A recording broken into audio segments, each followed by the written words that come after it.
Hey everyone and welcome back to the channel. So today is 10 dislikes with the Indian Scout Bobber. Now this is just my opinion. It's not completely like I hate the bike or anything. It's nothing like that at all. Just 10 things that I've picked up on I want to mention to you guys. Some of you may feel the same. Some of you may be watching this thinking it's nice to know if you're looking at buying one of these. So I'm going to get straight into it. So number one for me is having no fuel gauge. So it's got a fuel light on the display, but it doesn't have a fuel gauge. It never tells you how much fuel and miles you've got left in the bike, and it's really, really annoying. That is the biggest thing for me with this bike that really does annoy me. I am currently looking around to see if there is any sort of kit that you can fit in the bike and then sort of add your own. But yeah, for the money you pay, you shouldn't be really doing this kind of stuff. You would expect to have a fuel gauge, being, you know, with the money that you've paid for this bike. But yeah, it is frustrating, but it is what it is.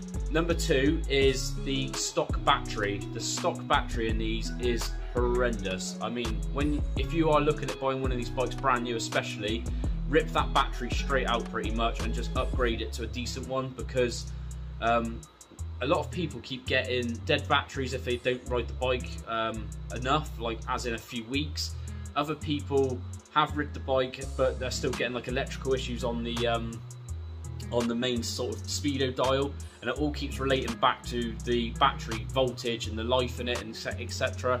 Most of the time you see online, it's basically people saying any faults, just change the battery. And I'm definitely going to be looking at buying a spare one just to keep in my unit in case I start having any of these issues. So yeah, get yourself an upgraded battery. Number three is the stock exhaust, and what I mean, like the stock exhaust, there's nothing wrong with them. The only thing that's frustrating and which I dislike is they stick out quite far. Like, it'd be nice if Indian just cut those down a little bit just to make it go with the bike a little bit more styling wise. They do just look like two massive drain pipes sticking out. So yeah, a lot of people, to be fair, if they don't want to upgrade their exhaust, they cut down the pipe size just like I said, and then they basically change the look of the bike so it suits it a bit more.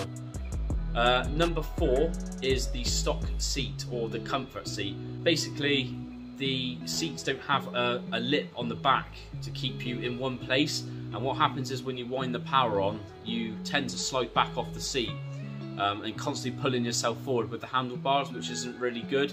You can live with it, but it is really annoying. There's definitely something I'm going to be looking at changing on my bike personally, just because of that reason.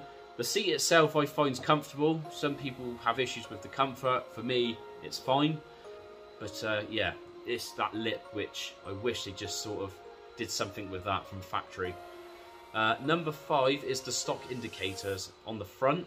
The rear ones I don't mind, it's the front ones. They just look too big and bulky on the front. It kind of ruins the look of the bike for me. Everyone's got different opinions, that's fine. But yeah, that's one thing that I would have looked to get changed, but for me, luckily enough, they were changed when I bought the bike as an extra. So I was quite lucky. But yeah, that would be one thing I would change personally. Number six is the stock levers. I'm not very keen on the polished look. I wish the Indian did these in black. I just think that would look a bit better as well.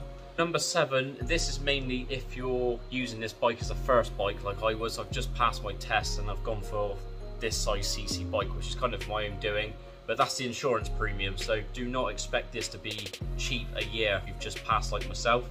I think I was paying just under £700 a year, but that was with the breakdown cover and everything added, and pillion cover and all that other rubbish. I didn't have to spend that amount. But yeah, that is really expensive, but I wasn't going to let it stop me owning the bike, so I've just had to kind of go along with it. Hopefully I have no incidents or crashes in my first year, then I can get that insurance down for the next year and onwards. So yeah, insurance is pretty high for one of these, being that it's a high CC and the value is quite high. Number eight is the stock mirrors. I'm not overly keen on the stock mirrors. There is plenty of different mirror styles out there. I'm quite liking the Wunderkind look. For you guys that don't know what that is, that's a German brand that do like all these nice anodized black CNC parts. They do some very smart mirrors for these bikes, so that's definitely something I'll be looking at getting in the future as well. Number nine is the suspension. Suspension I should have mentioned a bit earlier on actually, so I should have said that for number three. The suspension on this bike is solid. Basically, for anyone that's ever driven a car on coilovers on the hardest setting, that is pretty much that but on a bike. So everything's good on the roads, like it's really good, it feels really planted, etc. But the minute you hit like a pothole or a drain or anything like that, oh my god, basically prepare your lower back. It is really, really like brutal on your lower back sometimes when you hit like really bad potholes. So again, the suspension, I do want to upgrade, but it is not cheap.